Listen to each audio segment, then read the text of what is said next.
La testophobie se manifeste par de nombreux symptômes physiques qui peuvent être très perturbants pour les étudiants. Ces réactions corporelles sont le résultat direct de l'activation du système nerveux sympathique face au stress intense. Les palpitations cardiaques sont l'un des symptômes les plus fréquents. Le cœur bat plus rapidement et plus fort, créant une sensation désagréable dans la poitrine. Cette accélération peut atteindre jusqu'à 120 battements par minute. La transpiration excessive est également très commune. Les glandes sudoripares s'activent intensément, particulièrement au niveau des paumes, du front et des aisselles. Cette sudation peut être si importante qu'elle rend difficile la tenue d'un stylo. Les tremblements affectent principalement les mains et parfois tout le corps. Ces contractions musculaires involontaires peuvent rendre l'écriture difficile et sont particulièrement visibles lors de la manipulation d'objets. Les nausées et les maux de tête sont également fréquents. L'estomac se contracte, créant une sensation de malaise, tandis que la tension musculaire provoque des céphalées qui peuvent être très intenses. Les vertiges peuvent survenir à cause de l'hyperventilation ou de la baisse de tension artérielle. Dans les cas les plus sévères, des crises de panique peuvent se déclencher, combinant plusieurs symptômes simultanément. Ces symptômes résultent de l'activation du système nerveux sympathique. Face à la perception d'une menace, le cerveau déclenche la libération d'hormones de stress, comme l'adrénaline et le cortisol. Cette réaction de combat ou de fuite prépare le corps à faire face au danger perçu. Cependant, dans le contexte d'un examen, ces réactions physiques deviennent contre-productives et peuvent nuire à la performance. Il est essentiel de comprendre la différence entre le stress normal avant un examen et la testophobie. Cette distinction nous aide à identifier quand notre anxiété devient problématique et nécessite une attention particulière. Commençons par examiner les caractéristiques du stress normal par rapport à la testophobie. Ces deux états d'anxiété ont des manifestations très différentes. Le stress normal présente des caractéristiques bénéfiques. Il est motivant, d'intensité modérée et nous aide à nous concentrer. Il disparaît naturellement une fois l'examen terminé. En revanche, la testophobie présente des caractéristiques problématiques. Elle est paralysante, excessive et persiste bien au-delà de la situation d'examen. Elle nuit directement à notre capacité de performance. Maintenant, examinons plus en détail l'intensité et l'impact de ces deux types de stress sur notre fonctionnement quotidien. Cette échelle illustre les différents niveaux de stress. Le stress normal se situe dans une zone optimale qui favorise la performance, tandis que la testophobie représente un niveau dysfonctionnel. Il est crucial de reconnaître les signes d'alarme qui indiquent que notre stress a dépassé un niveau sain et évolue vers la testophobie. Les signes d'alarme se manifestent à la fois physiquement et psychologiquement. Sur le plan physique, nous observons des palpitations intenses, des nausées, des tremblements et une transpiration excessive. Sur le plan psychologique, la testophobie se caractérise par des pensées catastrophiques, l'évitement des situations d'examen, des troubles du sommeil et une perte d'appétit. La reconnaissance de ces différences est fondamentale. Si vous identifiez plusieurs de ces signes d'alarme, il est important de chercher de l'aide professionnelle pour développer des stratégies de gestion appropriées. La respiration profonde est l'une des techniques de relaxation les plus efficaces pour gérer l'anxiété des examens. Cette méthode simple mais puissante peut rapidement calmer votre système nerveux.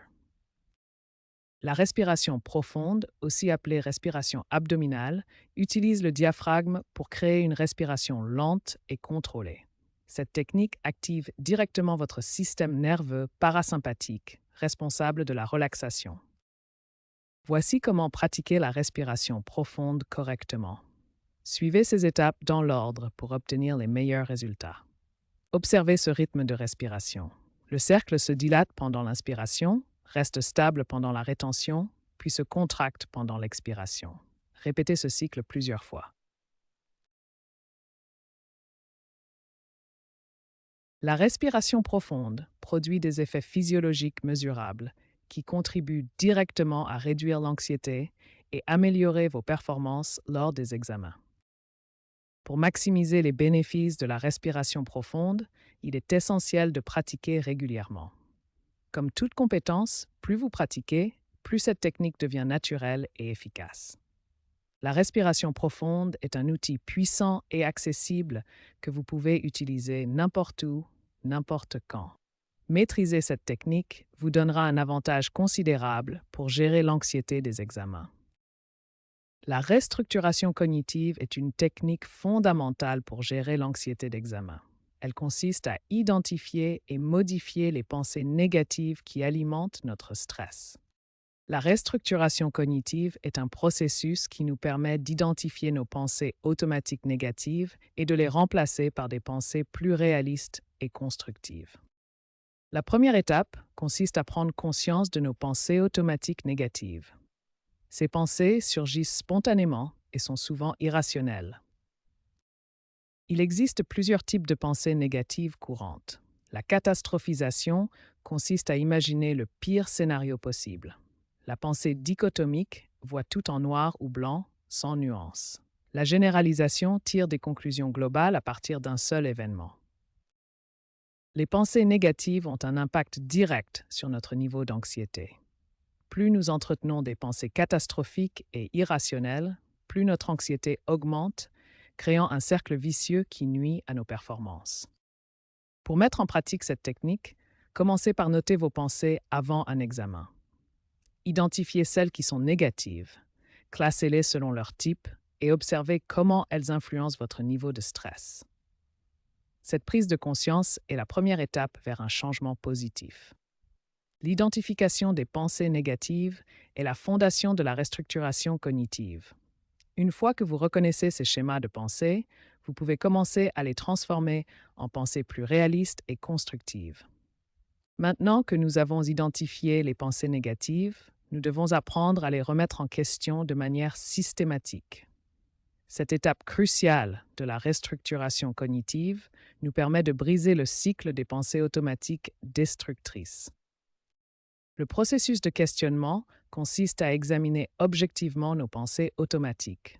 Au lieu d'accepter immédiatement qu'une pensée négative est vraie, nous devons la traiter comme une hypothèse à vérifier. Pour évaluer la validité d'une pensée négative, nous devons nous poser des questions spécifiques. D'abord, cette pensée est-elle basée sur des faits concrets ou sur des suppositions? Ensuite, quelles preuves réelles soutiennent cette pensée? Et enfin, quelles preuves la contredisent? La pertinence d'une pensée est tout aussi importante que sa validité. Nous devons nous demander si cette pensée nous aide réellement dans le moment présent, si elle nous rapproche de nos objectifs et comment nous nous sentirions sans cette pensée négative. Une fois que nous avons remis en question une pensée négative, nous devons la remplacer par une pensée plus équilibrée. Cette nouvelle pensée doit être réaliste, basée sur les faits et encourager une action positive plutôt que la paralysie. Prenons un exemple concret. Supposons que vous ayez la pensée négative. Je vais échouer à cet examen. Appliquons notre processus de questionnement à cette pensée. Nous nous posons alors les questions de validité et de pertinence. Ai-je vraiment échoué à tous mes examens précédents? Me suis-je préparé pour cet examen? Cette pensée catastrophique m'aide-t-elle vraiment à mieux performer? Après ce questionnement, nous pouvons remplacer la pensée négative par une pensée plus équilibrée et réaliste. J'ai étudié de mon mieux. Je vais faire de mon mieux pendant l'examen et voir ce qui arrive. Cette nouvelle pensée est plus factuelle et encourage l'action plutôt que l'anxiété. Ce processus de questionnement et de remplacement demande de la pratique, mais il devient plus naturel avec le temps. L'objectif n'est pas d'être toujours positif, mais d'être réaliste et constructif dans notre façon de penser. Le soutien social joue un rôle crucial dans la gestion de la testophobie. Parler de ses peurs et de son anxiété à des personnes de confiance peut considérablement réduire le stress lié aux examens. Votre réseau de soutien social comprend vos amis proches, les membres de votre famille et toute personne en qui vous avez confiance. Ces personnes forment un cercle de sécurité émotionnelle autour de vous. Le partage de vos émotions avec une personne de confiance active plusieurs mécanismes psychologiques bénéfiques.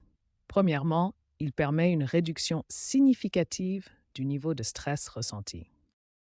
Le soutien social fonctionne à travers plusieurs mécanismes psychologiques.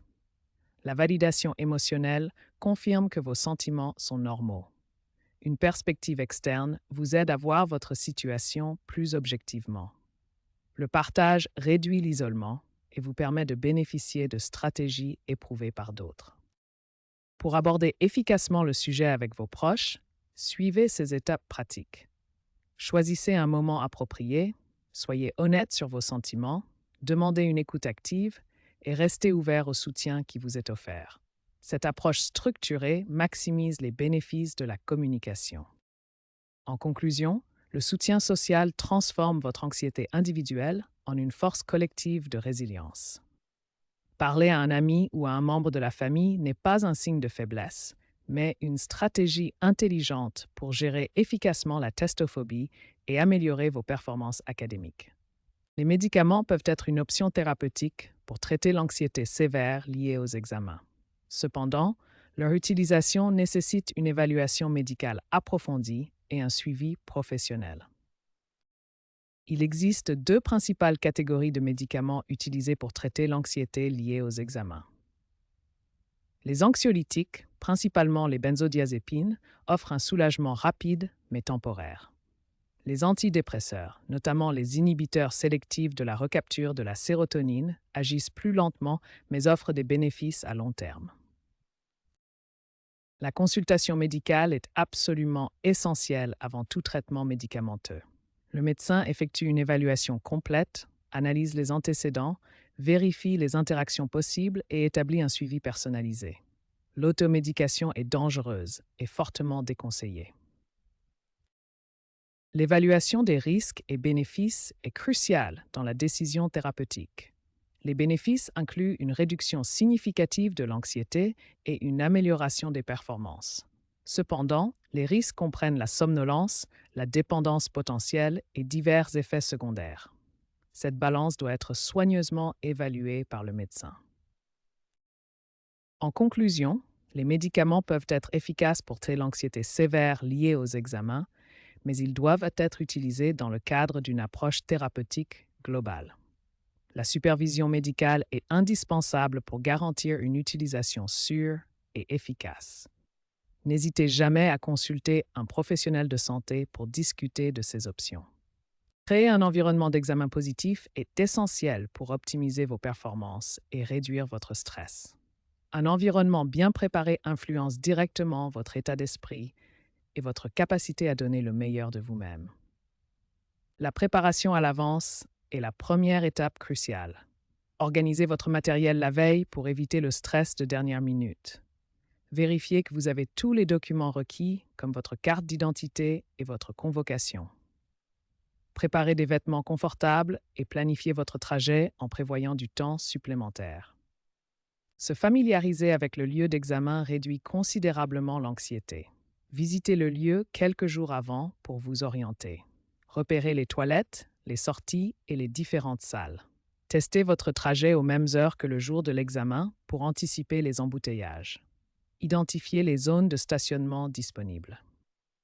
Votre entourage joue un rôle crucial dans votre état d'esprit. Évitez les personnes qui alimentent l'anxiété avec des discussions négatives sur la difficulté de l'examen. Choisissez plutôt un entourage encourageant qui vous soutient. Limitez les comparaisons avec d'autres candidats et recherchez le soutien bienveillant de vos proches. Le jour de l'examen, plusieurs stratégies peuvent vous aider à maintenir un état d'esprit positif. Arrivez en avance pour vous installer calmement, sans précipitation. Pratiquez des exercices de respiration profonde pour vous détendre. Utilisez des affirmations positives pour renforcer votre confiance. Évitez les révisions de dernière minute qui peuvent augmenter votre stress. En résumé, créer un environnement d'examen positif repose sur 4 piliers essentiels. Une préparation minutieuse, la familiarisation avec le lieu, un entourage bienveillant et des stratégies adaptées pour le jour J. Chaque détail compte pour optimiser vos chances de réussite et transformer votre expérience d'examen en une opportunité de démontrer vos compétences. Accepter l'imperfection est l'une des clés les plus importantes pour surmonter l'anxiété des examens. Beaucoup d'étudiants se mettent une pression énorme en cherchant la perfection absolue. Il existe deux mentalités principales face aux erreurs et à l'apprentissage. La mentalité perfectionniste voit les erreurs comme des échecs personnels, tandis que la mentalité de croissance les considère comme des étapes naturelles de l'apprentissage. Chaque erreur que vous faites lors d'un examen ou pendant vos études est en réalité une opportunité d'apprentissage déguisée. Le processus d'apprentissage suit un cycle naturel. Erreur, analyse, apprentissage, amélioration et finalement succès.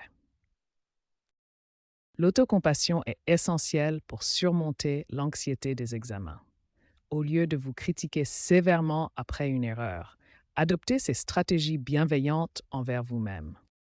Il est crucial de se concentrer sur le progrès plutôt que sur la perfection. Le progrès est mesurable, réalisable et motivant. La perfection, en revanche, est un standard impossible qui ne fait qu'augmenter l'anxiété et diminuer la confiance en soi. Pour mettre en pratique l'acceptation de l'imperfection, voici des conseils concrets que vous pouvez appliquer dès aujourd'hui. Ces stratégies vous aideront à développer une relation plus saine avec vos erreurs et à réduire votre anxiété face aux examens. Rappelez-vous que l'imperfection n'est pas un échec. C'est une partie naturelle et nécessaire du processus d'apprentissage. En acceptant vos erreurs avec bienveillance et en les utilisant comme opportunité de croissance, vous transformerez votre anxiété en motivation positive.